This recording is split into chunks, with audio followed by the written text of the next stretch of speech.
Russian Revolution on Discovery Journal. The year is 1978. The city of Baku is to be presented with the Order of Lenin, the Soviet Union's highest honor.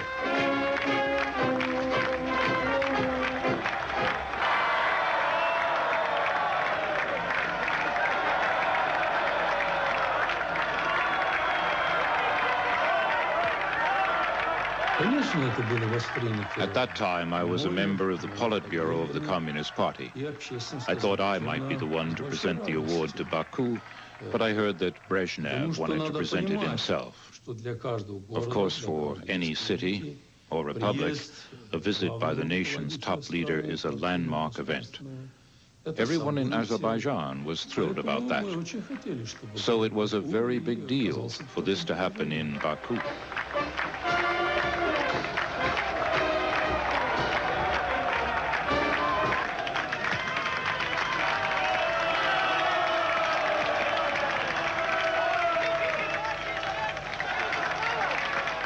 Traveling with the Soviet leader was Konstantin Chernenko, the silver-haired man beside him. Chernenko was a model apparatchik, the sort of man who in those days might expect to rise to the top.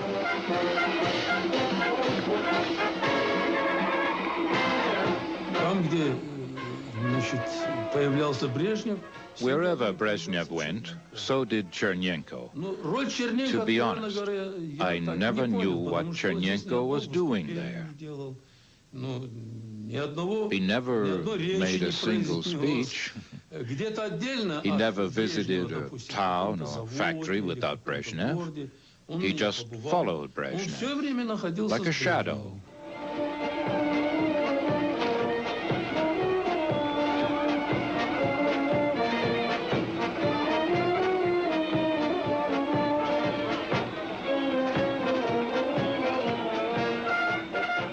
Scarcely noticed amidst all the excitement of the Southern tour, one of those small events took place which changed history. Brezhnev's journey to Baku had taken him through the region of Stavropol. Here, the local party boss was Mikhail Sergeyevich Gorbachov, a sharp agricultural innovator.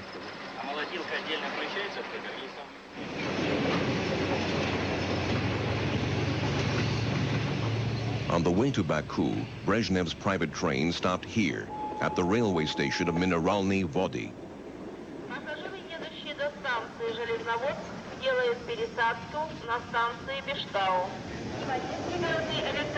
An historical oddity then took place. A meeting between the General Secretary and the three men who would succeed him. Brezhnev and his faithful Chernenko were greeted at the station by Andropov and Gorbachev. There they met, they talked. Afterwards, I got a phone call, first from Andropov, then later from Gorbachev. They told me they were very pleased about meeting Brezhnev. Gorbachev was especially thrilled to have met Brezhnev. And just 2 months after their meeting, Brezhnev promoted Gorbachev, summoning him to Moscow to become Agriculture Secretary at the Central Committee of the party.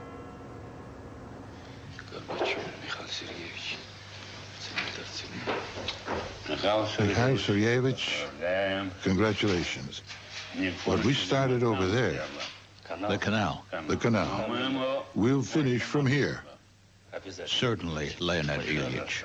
Brezhnev was giving Gorbachev the Order of the October Revolution, the medal for people on the way up. You were right, sir, when you said that this award is for our work in Stavropol. The railway station summit fixed by Andropov had paid off.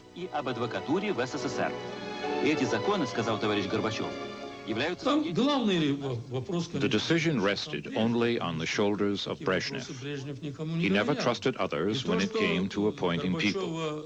So the fact that Gorbachev was promoted from regional party chief to secretary of the Central Committee, and soon after promoted to Politburo member, those were all decisions by Brezhnev.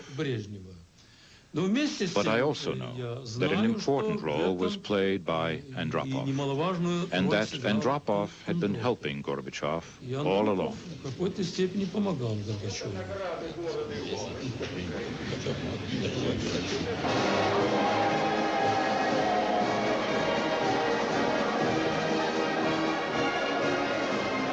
Gorbachev joined the old men who were presiding over the dying days of the regime of Leonid Brezhnev.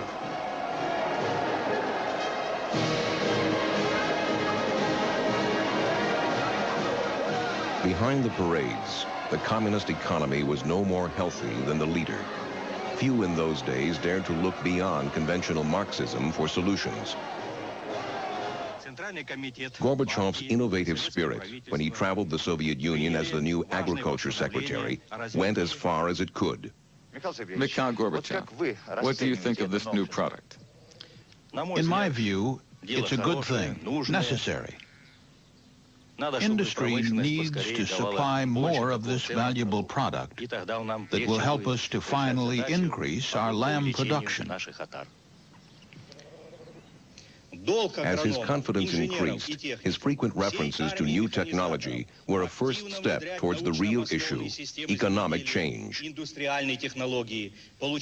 when Brezhnev called upon him to take charge of his program to increase food production, he did look beyond the ranks of the party establishment for advice. Gorbachev decided to share this brainchild of his, which was yet unborn, with some experts. He invited 6 economists, plus myself, and a sociologist. We were asked to criticize the rough draft of his food program. This program tackled the monumental bureaucracy of Soviet agriculture, then controlled by no fewer than 6 ministries, by proposing a super ministry, Agroprom, to coordinate their work. I told him I thought Agroprom was a good idea, but only if we did away with all the ministries. Because why keep both the ministries and this new umbrella structure? So then Gorbachev turns to an aide from the agricultural department and said, "What do you think?" He said, "Do you think if I suggested we get rid of the ministries, I would still be here tomorrow?" In November 1982, Leonid Brezhnev died. The former KGB man Andropov took over, leaving the loyal Chernenko still following the leader.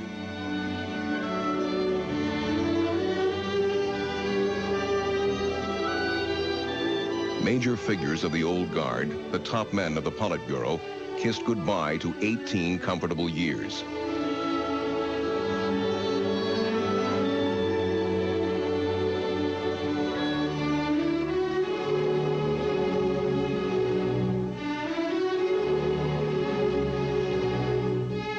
Andropov's protege, Gorbachov, was still some way back in the pecking order. This was now to change.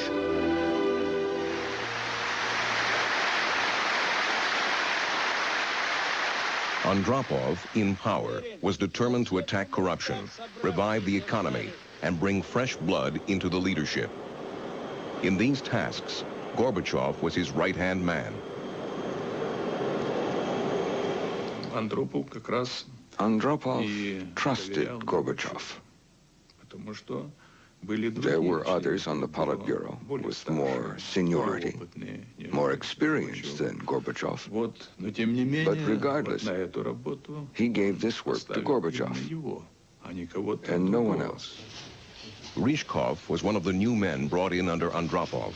His job, to work with Gorbachev on the economy.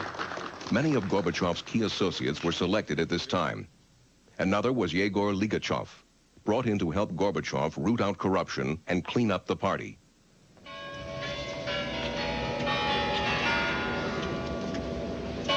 Ligachov traveled the Soviet Union like an old-style inspector general.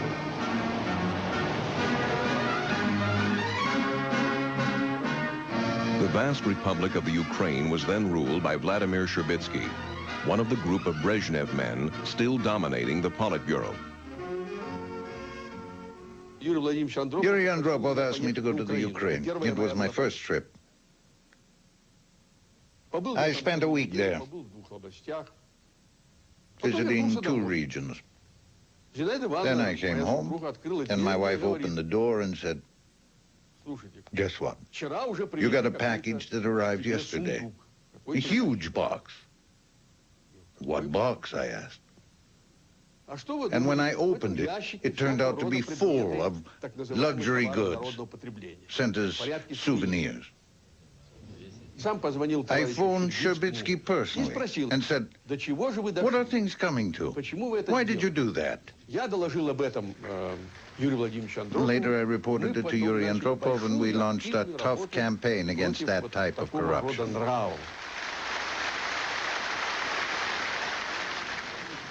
This campaign, led by Andropov and Gorbachov, sowed outrage among the old guard. But they still had a highly placed protector, Konstantin Chernenko, Brezhnev's old protege. Despite Gorbachev's closeness to the leader, it was Chernenko who was the recognized second secretary in the party. 2 opposed camps were forming.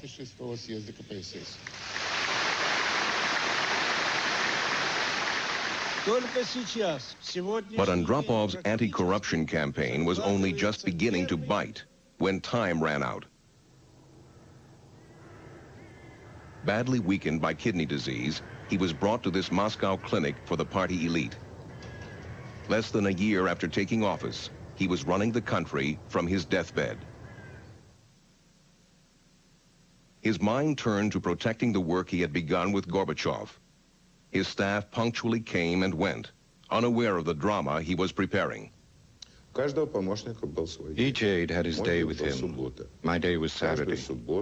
Every Saturday during his illness, we'd talk and work together from about 10 in the morning to 2 or 3 in the afternoon. And we worked on his speech for 2 Saturdays in a row. This was a major speech, one of the oratorical marathons general secretaries deliver twice a year to a full session of the party's Central Committee. Volsky helped Andropov complete the speech, then left the hospital. 2 hours later, about 4 in the afternoon, he called me and said to come back here at once. He gave me some additions to the speech in his own handwriting. I was shown that speech and the additions by Volsky.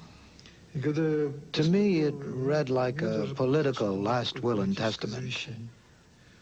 And the heir was Gorbachev. The extra paragraph read, "For reasons I'm sure you're all aware of," and I'm quoting Andropov, "I will not be able to preside over the future meetings of the Politburo and Secretariat. Therefore, I ask the Central Committee to authorize Mikhail Gorbachev to preside at the Politburo and Secretariat meetings from now on." It was the message behind these words that jolted Volsky. What Andropov was doing was naming Gorbachev as his successor and rejecting his own deputy, Chernenko. However, Chernenko and Prime Minister Tikhonov held much power now that Andropov was weakening. It was dangerous business, knowing too much, knowing what the General Secretary was up to, and who he wanted to succeed him. Information like that never leaked out. It never reached people at our level in those days. The day of the meeting dawned. The 300 Central Committee members assembled. But Andropov was too ill to deliver his speech. So a printed version was distributed, and Volsky picked up his copy. I looked through it calmly. At first, it all looked fine. But when I got to the last paragraph, I was shocked. The last paragraph simply wasn't there. I rushed over to my colleagues, the ones who now effectively held power. They said to me, "You've been far too involved, and keep your mouth shut." It was that gang of three, of course, Chernyenko, Ustinov, and Tikhonov. They did it naturally. They simply deleted the paragraph.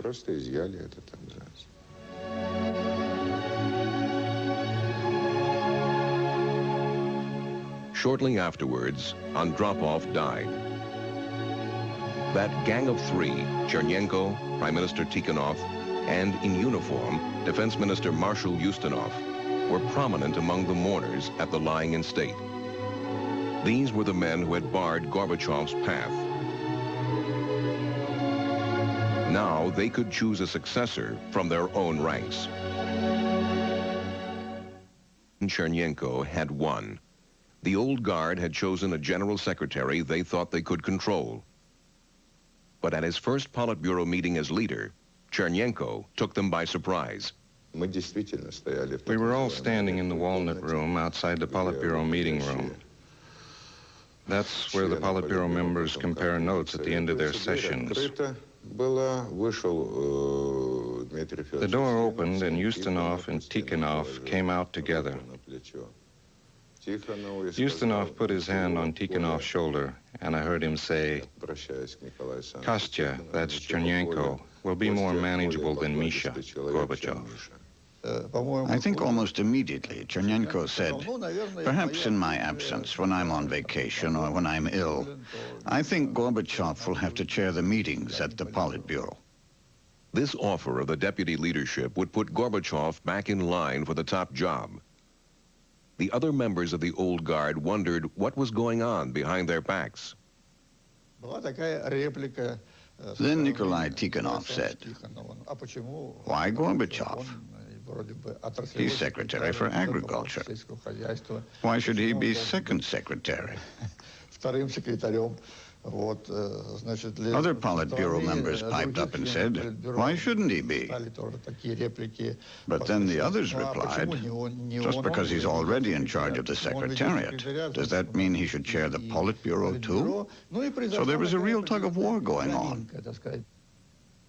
Tikhonov argued that Lenin would have done things differently.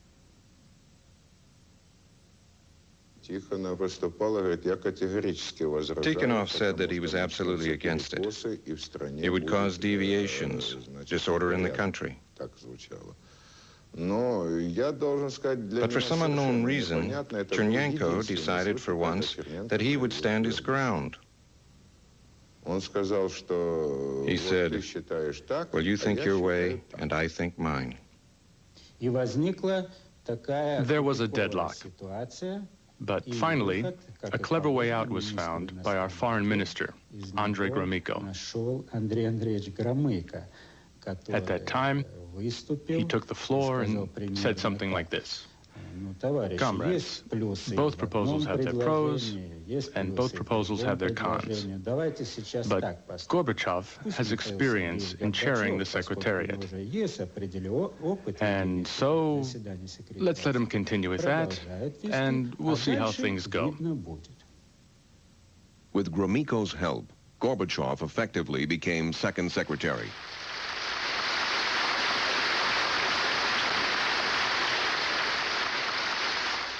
But even from this position, his power to make the party do anything about the dire state of the economy was limited, with Brezhnev's friends once again in charge.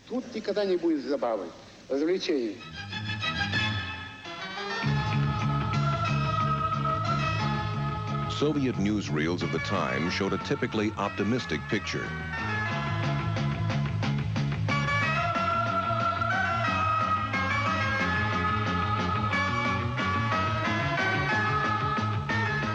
The reality of the economic situation seemed to be visible only to the small group of reformers, reluctantly inherited by the new regime.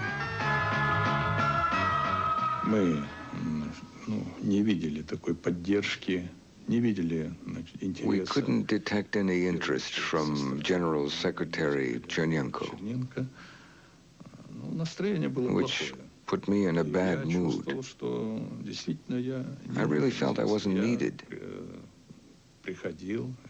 I went a few times to see Gorbachev, and I said, "Our work isn't needed.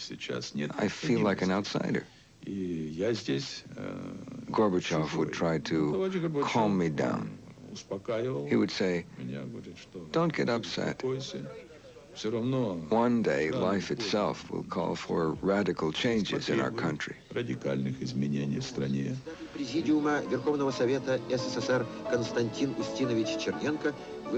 Chernenko looked from the beginning like an interim leader. His health was poor. His term of office rapidly became a battleground for the future succession.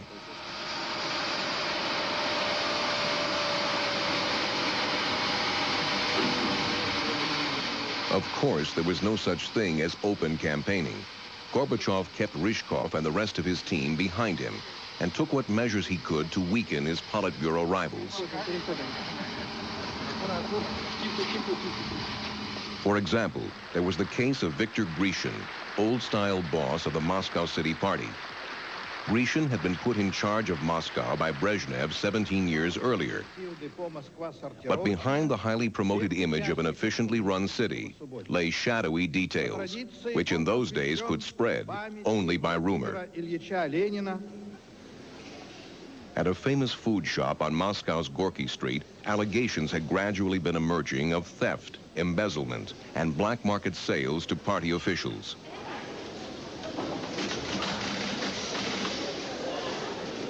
The rumors went right to the heart of Politburo and Moscow city politics. The old guard's instinct was to play the affair down.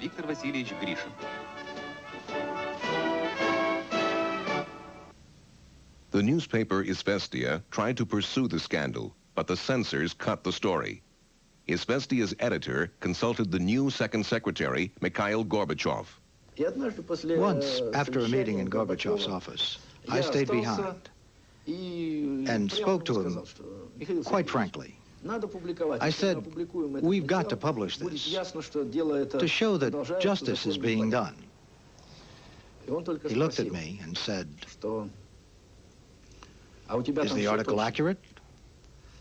I said, "Yes, everything is. I can vouch for the authors." He said, "Go ahead, publish it then, but it's your own responsibility." Gorbachev had secured a politician's dream, trouble for his opponent Grishin, and his own name kept out of it. The article was duly published. The next morning, the telephones at Izvestia started ringing. It was non-stop, a real onslaught, and from such a high level. Central Committee secretaries called. Grishin phoned me. And the only thing they all demanded to know was, who authorized this article? Why did you publish it? And how dare you sling mud at Moscow? But Laptev stuck to his bargain with Gorbachev. I said I didn't ask anybody's permission. I endorsed it myself. I'm the editor, and it was my decision to publish the piece. Начавшийся тут же после совещания дружеский визит Михаила Сергеевича Горбачева в Болгарию. Gorbachev wasn't acting only behind the scenes. Now that he was second secretary, Soviet television viewers saw him regularly, particularly when he traveled abroad. In news bulletins, they could see him charm even the most redoubtable foreign leaders. At the same time, Grishin was sticking close to the leader, a potential old guard candidate for the succession, traveling the old guard route to the top. And now the final showdown would not be long delayed. Chernenko was suffering from a lung condition.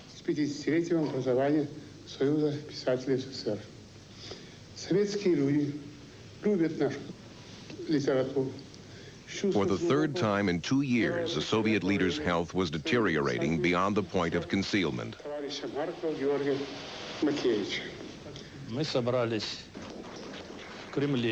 We gathered in the Kremlin, Politburo members, Central Committee secretaries, and Chernenko was rolled into the Politburo room in a wheelchair.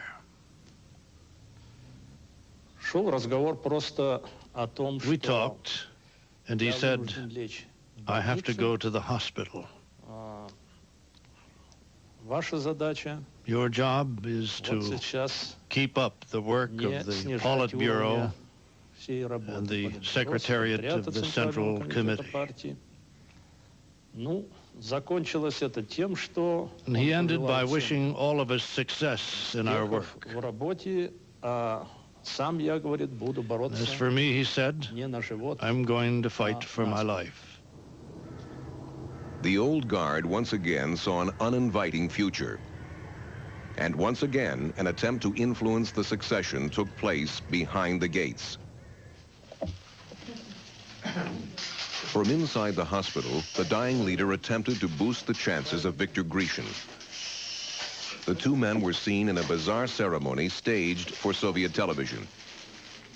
A hospital room was rigged up as a polling station where Chernenko could cast his vote in a Russian federal election then being held. A week later, a second similar appearance gave a strong sense that this was part of a campaign for Grishin. Central Committee members inclined to support Gorbachev wondered who was behind it. I was speaking to Gorbachev rather casually, and I asked him, "Did you see that awful scene on the television?" "What scene?" he said. "No, I know nothing about it." I was amazed because I assumed there must have been a special decision by the top leadership. But it seems to have been Grishin's own initiative. Me? Leading a conspiracy to become General Secretary? It's not true. It's all lies, fabrication, nonsense. Chernenko finally died at 7:20 p.m. on March 10th, 1985. Gorbachev had once before seen the top job snatched away from him by the maneuverings of older men. This time, he was better placed. As second secretary, he was now the man who would control the timing of the meetings to choose the new leader.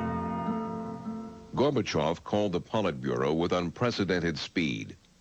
They assembled in the Walnut Room of the Kremlin at 9:30 at night, just 2 hours after Chernenko's death. This left no time for the 10 full members to reach Moscow. At this point, Gorbachev tried an extraordinarily direct approach to Victor Grishin, offering him a key role on the commission that was to organize Chernenko's funeral. Mikhail Gorbachev asked me if I wanted to be chairman of that committee. I said that would not be right. I said that would not be right because it wasn't keeping with tradition. The funeral commission should be headed by the General Secretary. And that person was Mikhail Gorbachev. On the surface, Grishin was repaying a courtesy with a courtesy. Underneath, the two men were playing a dangerous game. In the past, the holder of the funeral job had always become the next general secretary. The Politburo meeting began.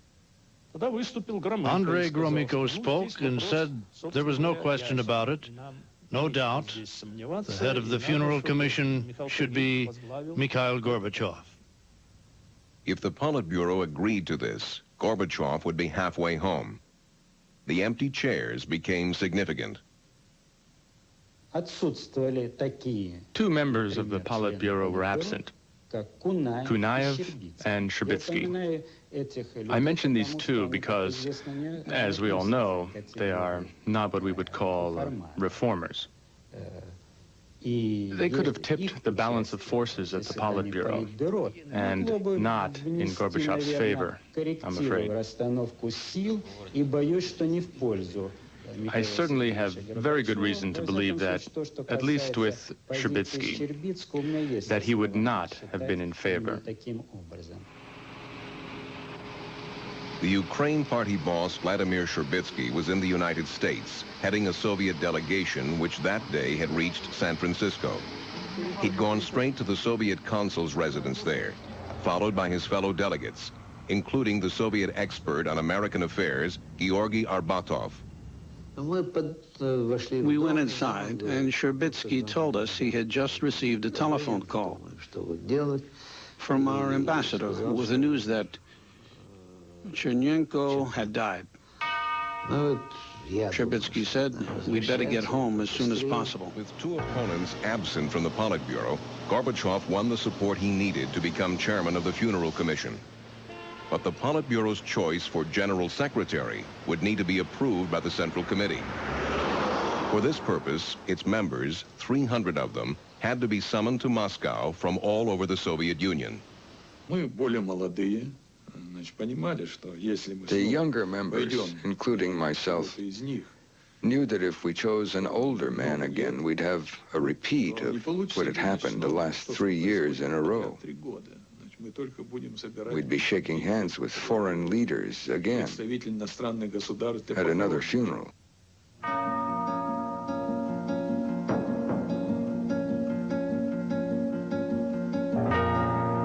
That night, to prevent any chance of the old guard regaining the initiative, Gorbachev's team, headed by Yegor Ligachev, broke all records to organize the big Central Committee meeting for the following day. Gorbachev was to recall these moments at a reunion with classmates from his Moscow law school. At 3 in the morning, I got home, and Raisa and I went outside for a walk. Yeah, 3 in the morning. And I said to her, you know, I think they might offer me the job.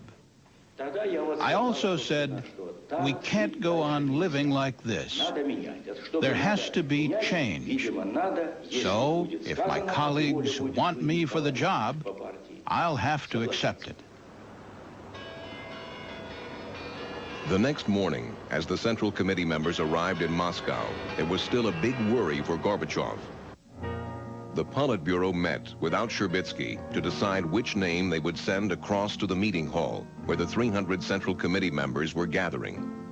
The views at the Politburo varied. Some were cautious about Gorbachev, others less so. Some were insistent, others enthusiastic, some in the middle.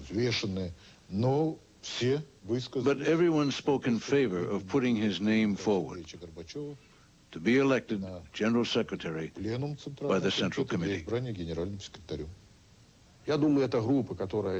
I think Gorbachev's opponents saw that they wouldn't get the support they wanted. Certainly not from the regional party leaders in the Central Committee. So they voted with us. I was third to speak, also in support of Gorbachev's nomination. I said he was a worthy candidate for General Secretary. He was straightforward and approachable.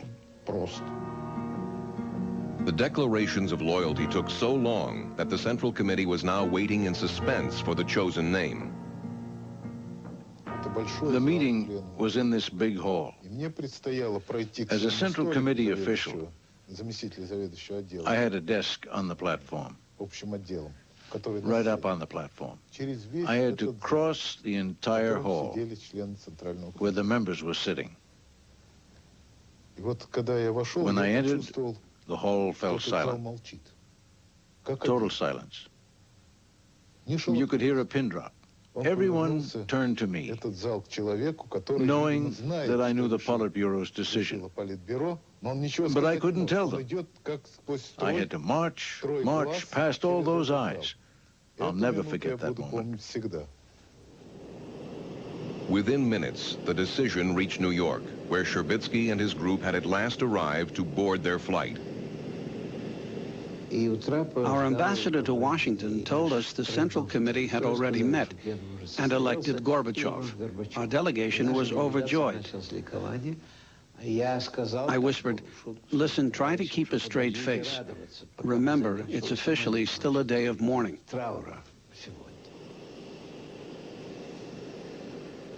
Suddenly, Sherbitsky became very diplomatic. He invited us to his private lounge on the plane. The airplane food wasn't so great, but we drank a bit of vodka and talked. And suddenly everyone turns out to be a great friend of Gorbachev's. Isn't that always the case? Gorbachev thanked the members of the Politburo and to reassure them promised to follow the same road as his predecessors. But almost immediately he set about changing the balance of forces on the Politburo. The first stage, promoting people, was easy. He made his trusted Yegor Ligachev second secretary and groomed Nikolai Ryzhkov, secretary for the economy, to replace Tikhonov as prime minister.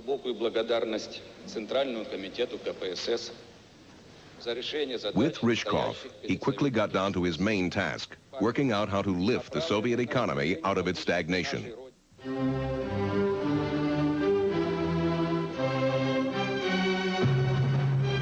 2 months later, Gorbachev came to Leningrad, where the original revolution started. Here, the Soviet public got their first clear view of the new leader. Tell me, I would really be interested to know, what do the people in Leningrad think? Do you think, are we on the right track or not? Yes, we are. Yes. You must get closer to the people. How much closer can I get? While in the city, he gave a speech in the Smolny building, Lenin's headquarters during the revolution of 1917.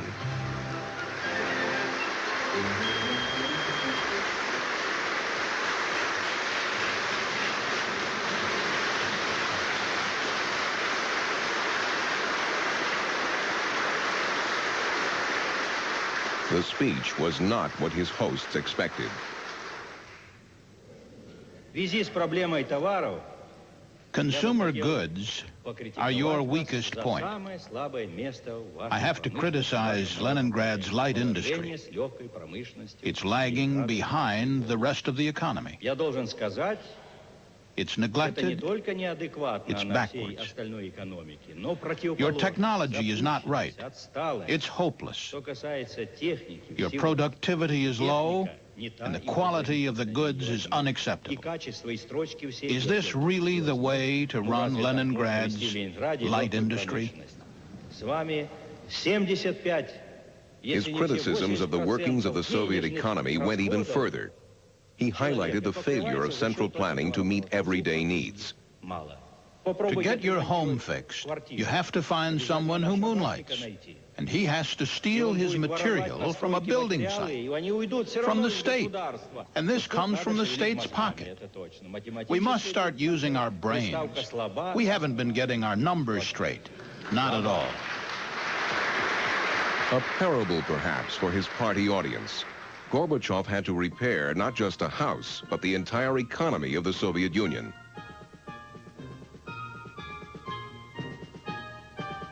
He encouraged his economic advisors to come up with new ideas, but at first they all came up with nothing.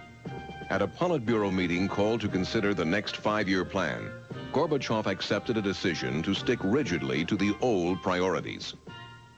I felt terribly offended. Maybe I was naive, but I couldn't see how he could accept that. I asked Gorbachev about it later, and he gave me an interesting reply. What was it now? Oh, yes, he said, well, what could I do? They had me surrounded. He meant the Politburo old guard. Grishin, Kunyaev, Shabitsky.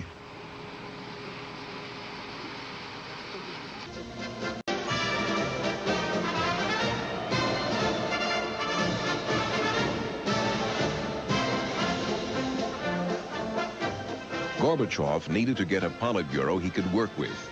Many would have to go. Viktor Grishin, the party boss of Moscow, was a prime target. But he was still powerful, too powerful for Gorbachev to push him aside. There were recognized techniques for such cases. Second Secretary Yegor Ligachev began a campaign to undermine Grishin's power base in Moscow. A series of sweeping checks was initiated for all new buildings in the capital. The claimed purpose was to test the quality of construction. Grecian had always trumpeted his 19 years of building in Moscow. Of course, if you go around asking people, any complaints? Anything wrong with your apartment? They will always find something wrong with a new apartment or a new building. So they gathered up all these grievances at Ligachov's orders to undermine all the work that I had been doing. By the end of the year, Gorbachov felt that Grecian's position was vulnerable enough to move against him. One day, Gorbachov called me into his office. He told me there was a lot of criticism, a lot of discontent. And he said, maybe it's time to think about someone else taking over in Moscow. Gorbachev told us later that their talk had proved very difficult.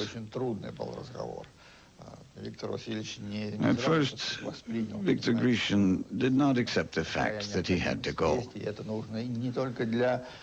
Not just for Moscow's sake, but for the whole party. But in the end, he finally agreed. So, in this way, I was relieved of my duties. And in my place, they appointed Boris Yeltsin.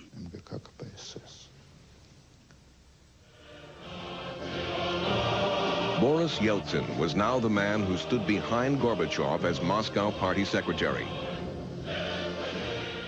At the end of his first year in office, Gorbachev had alienated the conservatives, created an atmosphere of hope among the wider public, spoken much of economic reform, and so far initiated no reform of substance.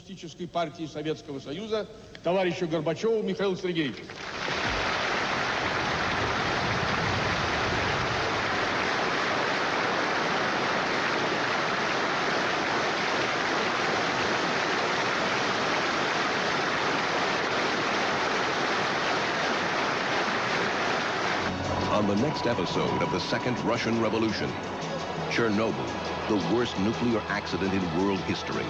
The atomic power plant explosion would test the Soviet propaganda machine.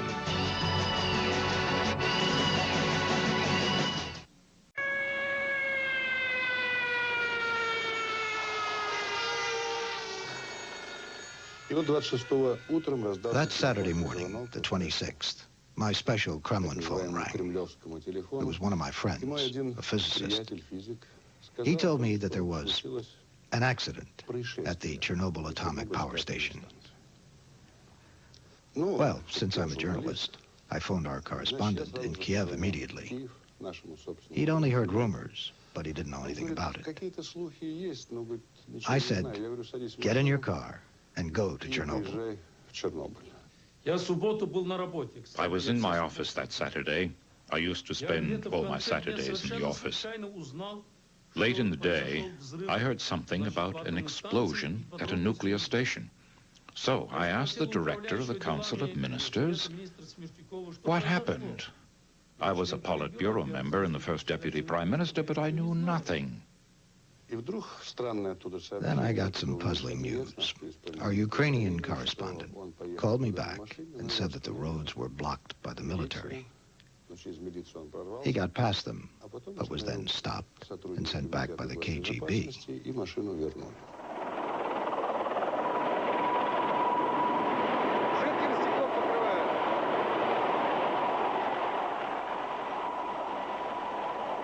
The radioactive fire burned out of control in Chernobyl throughout Saturday, Sunday, and Monday. What was in control was the Soviet news system. Not a single word about the accident appeared in any newspaper, on radio, or on television. The instructions were traditional. That is to say, we had to play down the catastrophe to prevent panic among the people. and to fight against what was then called bourgeois falsification, bourgeois propaganda and inventions. But Chernobyl's radioactive cloud could not be contained within the borders of the Soviet Union. Swedish scientists detected it on Monday, day 3. The changing winds would carry it all over Europe.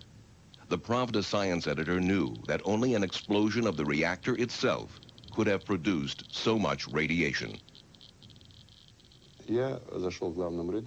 I went to the chief editor and said to him, something really serious has happened at Chernobyl, if it's got to Sweden.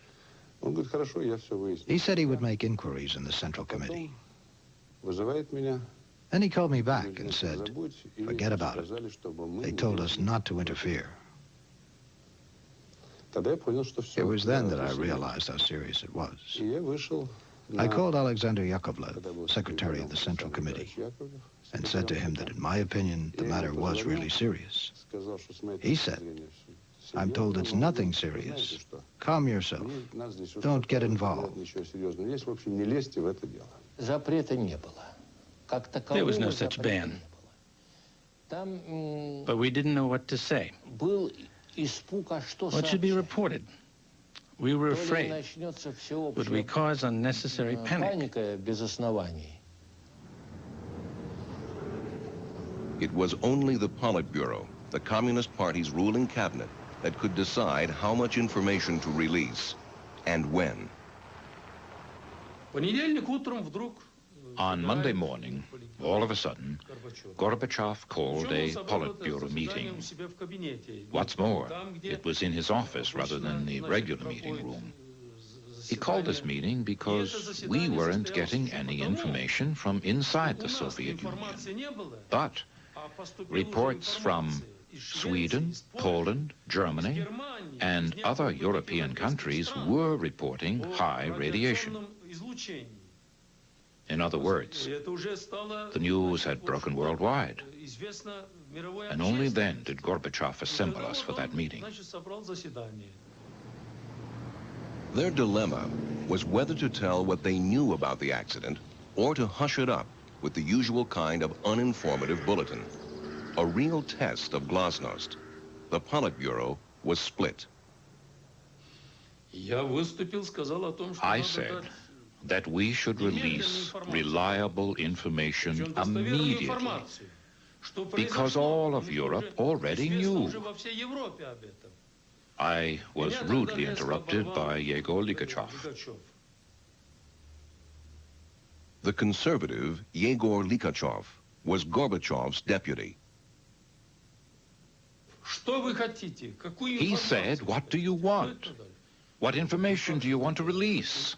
I said, "Come off it. We can't conceal this." I must say, Alexander Yakovlev also wanted to come clean.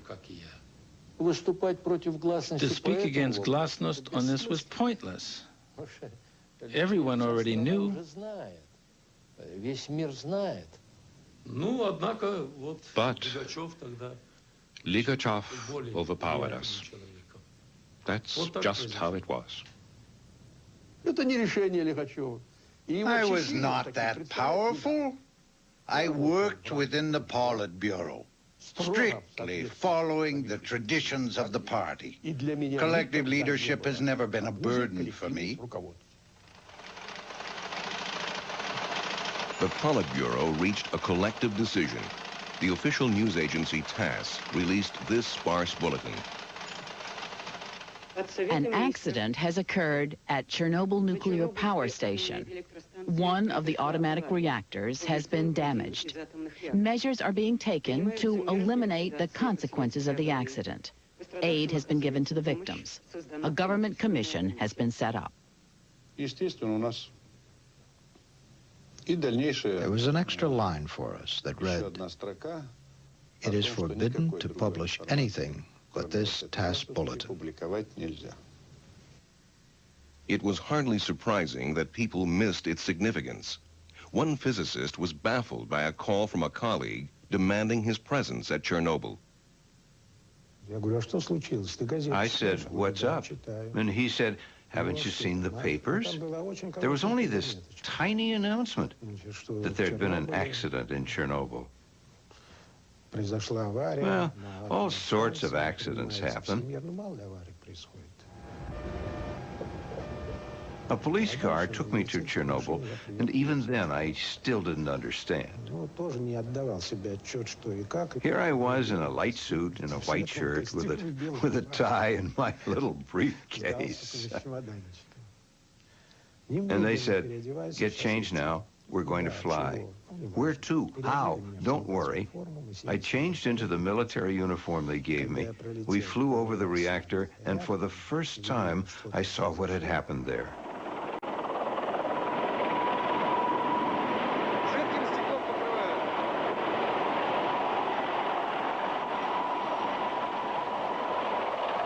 All the emergency services faced awesome risks. Many rescue workers died. So did the cameraman who took these shots. This was the world's worst ever nuclear accident.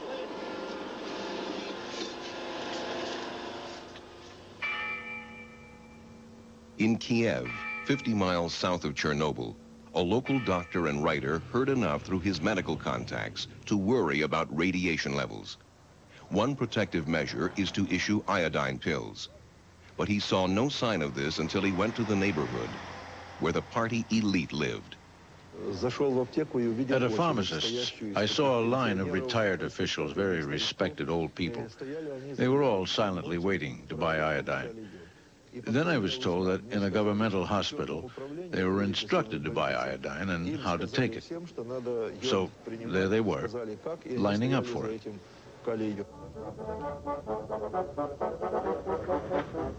It was a different story in the rest of the city as people got ready for the May Day holiday. The night before the big parade, the wind had shifted. On May Day itself, day 6, Kiev received its highest dose of radioactive fallout. Ukrainian party boss Vladimir Sherbitsky presided over the festivities. At the time, I was deputy of the Ukraine Supreme Soviet, and Sherbitsky ordered us all to be out in the streets. It was inhuman. It was a bizarre situation on the street. There was this holiday atmosphere. It was awful. I knew the secret, and they didn't understand what was going on. I wanted to tell them, get off the streets. It's dangerous.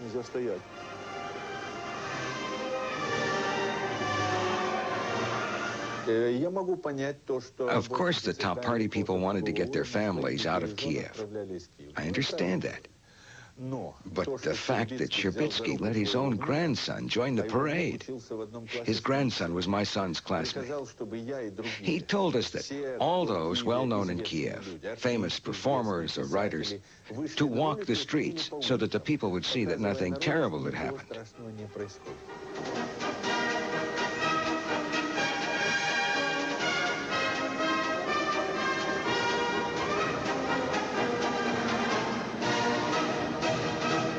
I want to tell you, it's completely unknown who issued the order.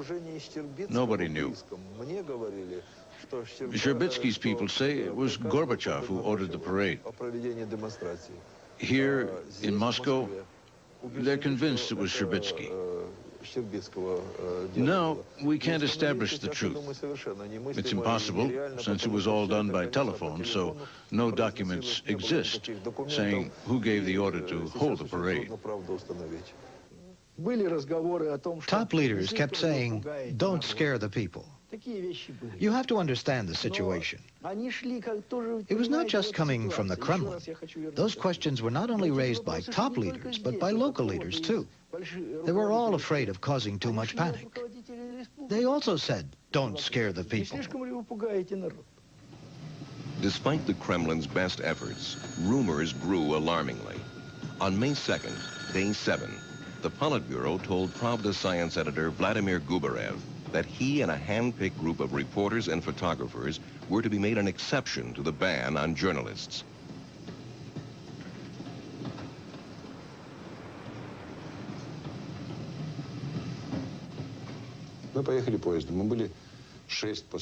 We set off for Kiev, just 6 of us in a vast empty train, because no one was going to Kiev. The first thing we saw was massive panic. People were storming the trains leaving Kiev. It was terrible. You can't imagine it if you hadn't seen it yourself. We took the first pictures, which went all over the world, and wrote the first reports.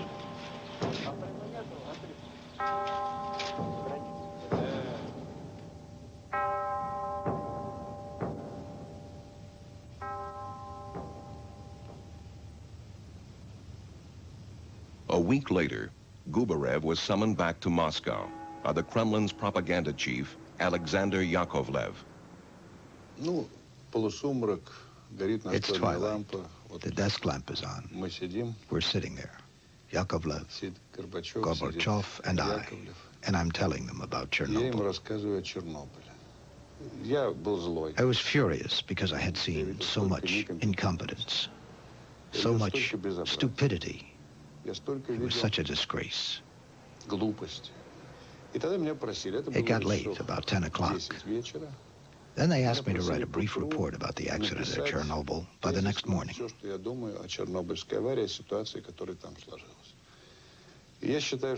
I think that report, consisting of about 8 pages, is the best thing I have ever written for the Politburo. And I must say, it is still very relevant. The main reason for the panic in Kiev was the lack of information. I must emphasize, not one of the Ukrainian leaders has appeared on television or radio to explain the situation in simple words and how to behave in this particular situation.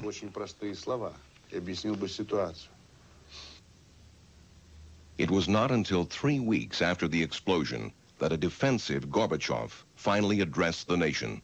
The seriousness of the situation was obvious.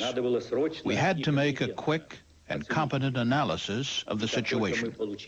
As soon as we received trustworthy information, we made it available to the Soviet people and sent it through our diplomatic channels to foreign governments. Hundreds of villages would have to be evacuated. Thousands of acres were contaminated. More than 500,000 people were seriously irradiated.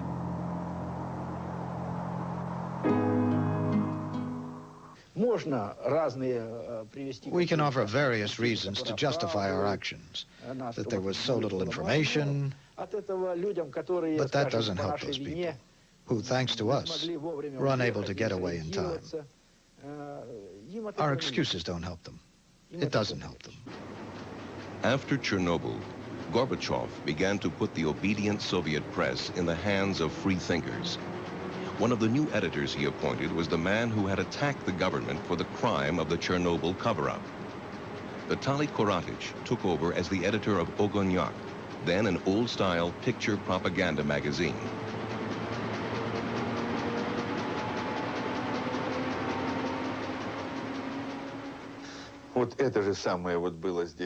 There was the same kind of plastic desk cover as here. A big list was under it, which marked the birthdays of all members of the Politburo and Central Committee secretaries. Next to each birth date, it noted whether a color portrait or black and white portrait had to be printed. I decided I definitely wasn't having any of this. But I asked the Central Committee, was this your decision or the editors to print the birthday portraits? There was a long silence. Then I was told that there was no official decision. But no government members had ever protested.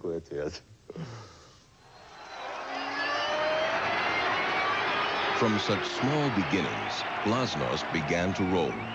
All sorts of unexpected things were printed and said and sung.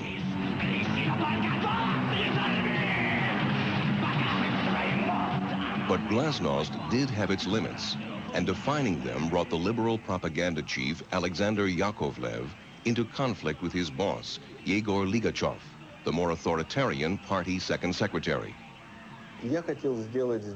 I was organizing a Rock Against Drugs festival.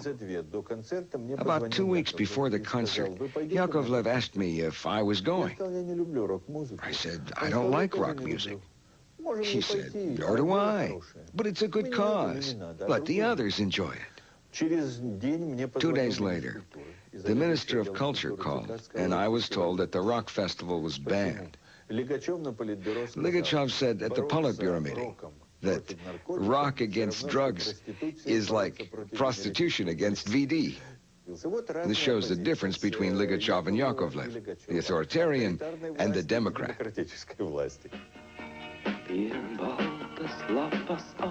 If a yes or no to a rock concert had to go all the way to the Politburo, there would be no easy victory on the big issues. And the biggest issue of all was about to be tackled. At the time, nothing could be said about Stalin or Stalinism. Since Brezhnev's era, the topic had been banned. And then suddenly, there's this film exposing Stalinism and the phenomena itself. This film, Repentance, was made in Stalin's native Georgia before Gorbachev came to power. We can trust no one, neither a person's words nor his deeds. We must be vigilant, prepared to unmask any foe. It is the purest of tasks.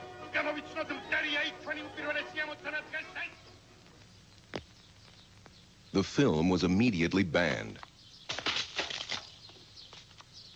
Although only an allegory, it went too far. Dictatorship, prison camps, paranoia, the terror. The film's message, finally, is that what is buried festers on, that Stalinism must be everywhere unearthed and exposed to Glasnost.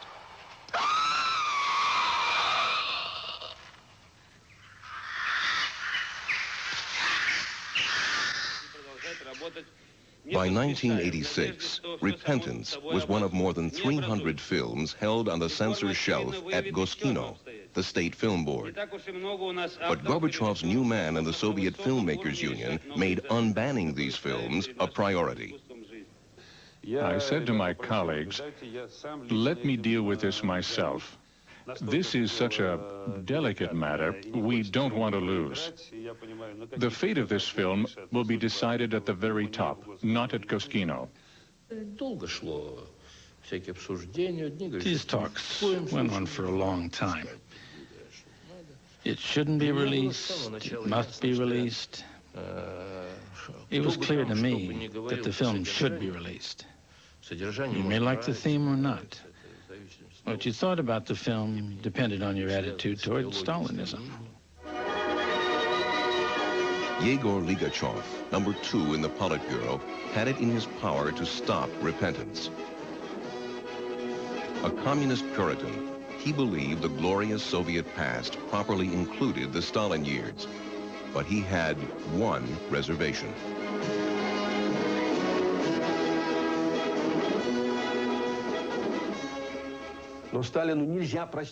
There is one thing for which Stalin cannot be forgiven. Even if he was an absolute genius, no generation would ever forgive or will ever forgive the repressions, the mass killings. Stalin can never be cleansed of that. There was a bitter battle over that film. When it reached its peak, yes, no, yes, no. I had a little conspiracy with the film's director. I called him and told him to keep quiet.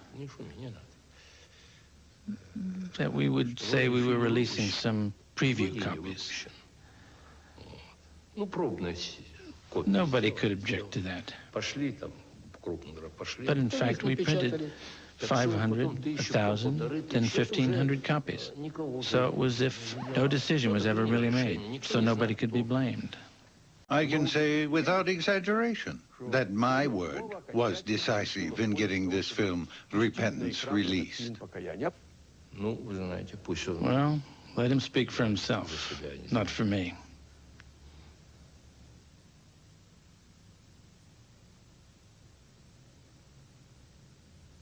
I was in Paris when the film was released in Moscow. I watched the news and rejoiced. I perceived this as a victory, and I realized that this film was the signal to launch the anti-Stalin campaign. Releasing celluloid political prisoners was a start, but there were real political prisoners, hundreds of them, in jails, psychiatric hospitals, and internal exile. Glasnost meant admitting to this. The most famous of the internal exiles was the physicist Andrei Sakharov. He had been banished to the city of Gorky for speaking out against the Soviet invasion of Afghanistan. People worldwide clamored for his release. Well, this issue was raised more than once. I'm convinced that Gorbachev wanted to release him.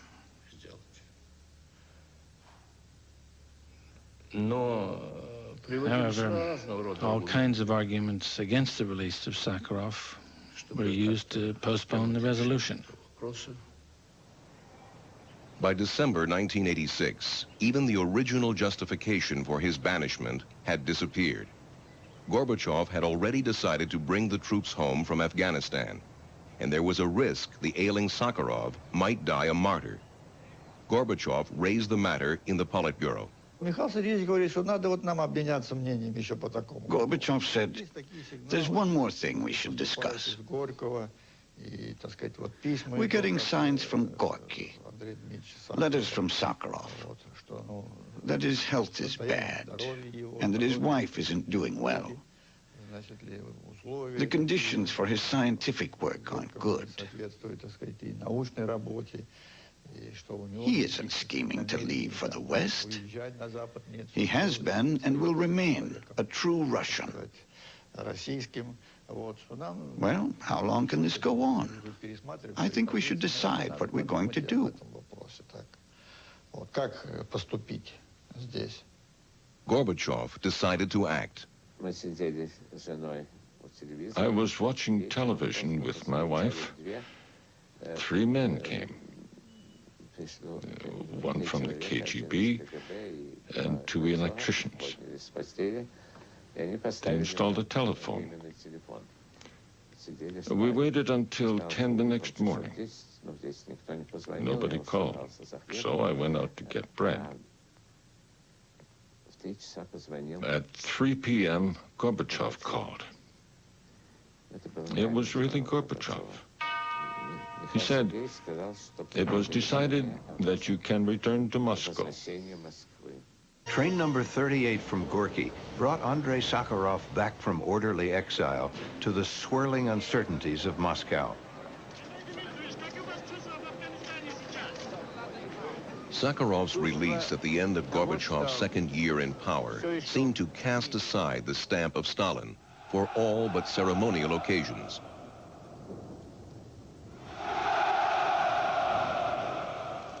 But the old order marched on, and not just in the armed forces. Stalin's insidious legacy stifled initiative throughout Soviet life.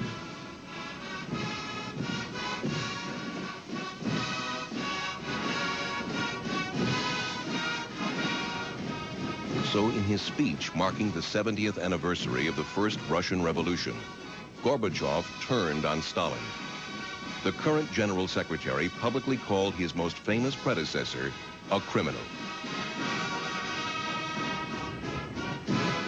Journalists and radicals were quick to join in. They attacked not only Stalin's crimes, but what he had created, a servile and fear-ridden Soviet people. For Ligachev and the communist Puritans, this was going too far. Stalin's excesses could be condemned, but the Soviet people were sacrosanct.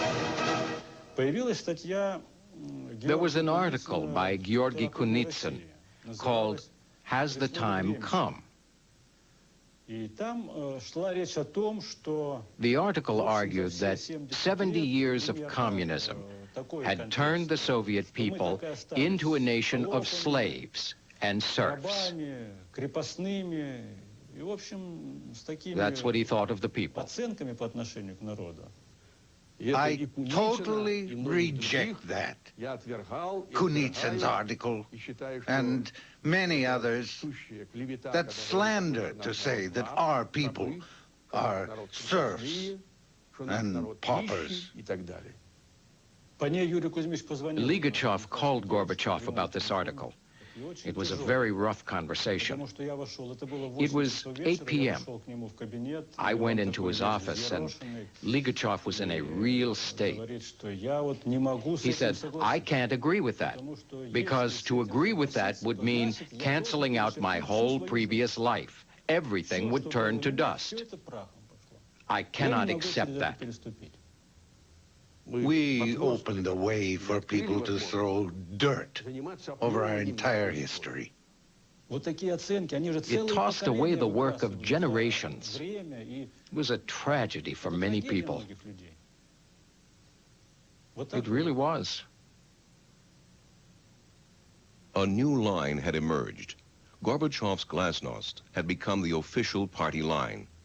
It drove a wedge between Ligachev and Gorbachev, once the closest of comrades. Now Ligachev was leading the conservative camp in the party, fighting for the old ways. Each camp had its newspapers. Some members of the editorial board of the daily Sovietskaya Rossiya became worried by the line taken by their editor, Valentin Chikin. It all started when Ligachev became the second secretary, the second figure in the party, when he began to monitor our ideology. There was a direct link between Chikin and Ligachev. Whenever Ligachev wanted some event interpreted his way, Chikin would appear and would bring in either a short article or a story, or set a task with an anti-perestroika slant. Nina Andreeva, an obscure party member, provided Chikin with just what he was looking for. Out of the blue, she sent in an angry article. I can neither accept nor agree with a great deal that has appeared. All this talk about our people's political servility, spiritual slavery. Naturally, as a teacher working with young people, I'm interested in the education of youngsters. For example, what can young people gain from revelations about Stalin's guilt? Stalin brought our country to the ranks of great world powers. There had been a lot of articles which are offensive towards those people who stood up for our freedom and independence in World War II.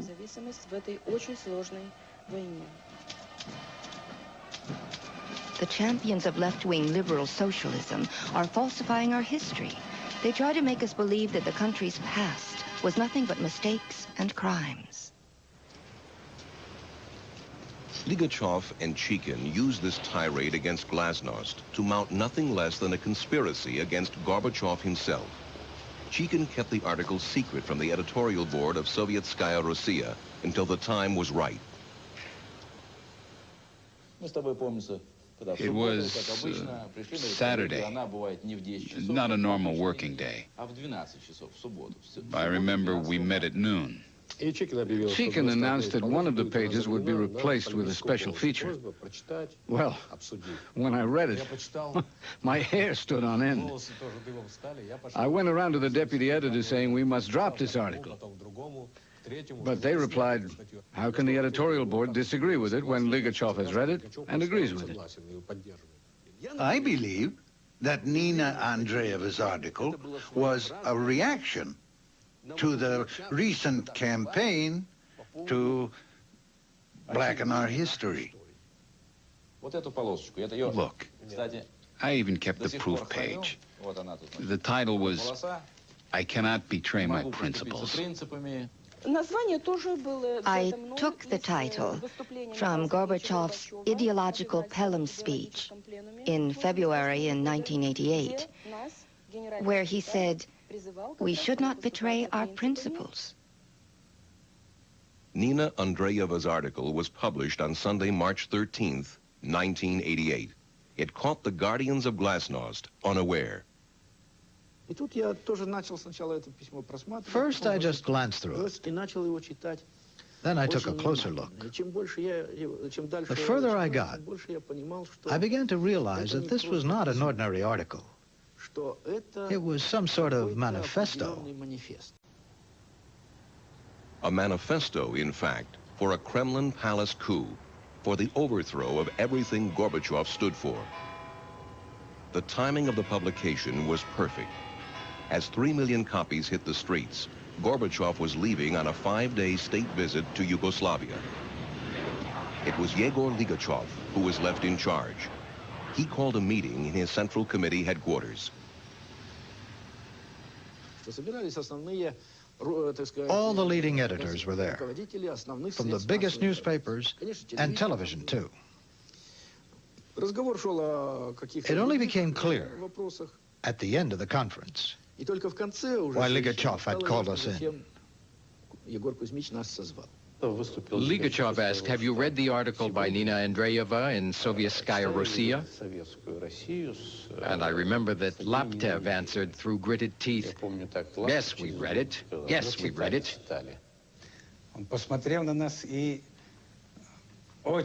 He looked at us, and in a very sharp voice, Ligachev said, "It's a wonderful article, very instructive material." Ligachev made this sort of gesture, pointing to the General Secretary of TASS and said, "You should distribute this article through TASS to the whole country." The party's ideology machine, under Ligachev's control, went into action. Regional newspapers promptly reprinted Nina Andreeva's article. No one dared to disobey the acting party leader by publishing a reply. To trumpet the return of the old-fashioned values of communism, party meetings were held all over the Soviet Union. This one in Leningrad. I can name dozens of history teachers who have come to me personally and said, "Elena, it's impossible for us to do our jobs. Where's the patriotism? Where's the idealism?" In 1941, we stood up, despite the mistakes. We stood up only because we believed totally. We believed in the motherland, in socialism, in the party, and in Stalin. As the Stalinist voices spoke out once again, liberals, who had benefited most from Gorbachev's thaw, feared the worst. We had, of course, lived through Khrushchev's thaw. So the feeling now was that even though Gorbachev's thaw had lasted a little longer, now it was finally over. And we feared a return to the system which would once again freeze everything around us. It was only on the plane back that Gorbachev said, "I read this article. It's a terrible thing." In a Central Committee newspaper, an article was published that opposed Gorbachev's line. It looked like an attempt to rally against him.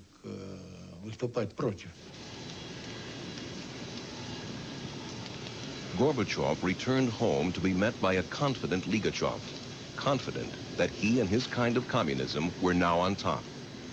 That week, Pravda had twice listed Ligachev as #1 in the Politburo. Those in the party who opposed perestroika had spoken out, and Gorbachev needed to determine exactly where each member of the Politburo stood. Ligachev had powerful support. But Gorbachev was a subtle tactician. He carefully left the Nina Andreeva affair off the agenda of the next Politburo meeting. We worked our way through the agenda. All sorts of other questions were raised. And then rather casually, Gorbachev asked us, have you read Sovietskaya Rossiya, the article by Nina Andreeva? For me, the question was, why was it published? To others, the question was Ligachev behind it? I have no doubt that Ligachev agreed with the article. We all knew that. I never had anything to do with the publication of Nina Andreeva's article. I never met Nina Andreeva. I never phoned her, never wrote to her. There were rumors about an order to reprint the article. Ligachev denied giving such instructions. He said it was an invention. They were hinting. There were no direct accusations, but there were hints, innuendos. Yakovlev and others really wanted to implicate me. Ligachev said, I know all about the article. But what does it have to do with me?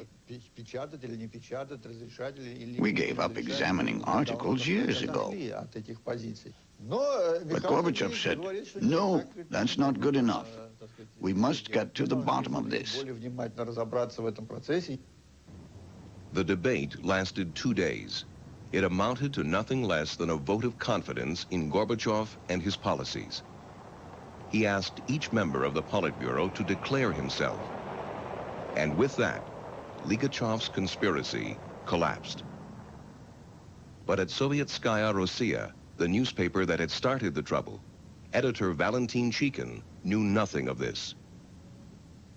There was a ring on the Kremlin line, which was used only by the highest officials. Chikin lifted the receiver, and I heard him say, "Hello, Gorbachev?" Then there was a long pause. I looked at Chikin. His face was changing. I could see by his reaction that the conversation was not pleasant. He told us later that Gorbachev had said, "Listen, are you in favor of perestroika or not? The Politburo is forming the opinion that your paper somehow misunderstands it." Nina Andreeva's letter was essentially anti-perestroika. It was a long conversation, and we left the room. We were outside the door and didn't hear how it ended. But when we went back into the office, the lamp was switched off, and Chikin was simply shaking, pale and confused. That same day, at Central Committee headquarters, Gorbachev let Ligachev and his staff know exactly what he thought of the affair. Gorbachev said that the article was very harmful, that it was directed against the General Secretary, and had the aim to remove him. He said that the Central Committee was flooded with letters asking, "What's happening? Is Gorbachev going to be sacked?" He spoke in the very same room where only 2 weeks earlier Ligachev had praised the article that had sparked off all these events.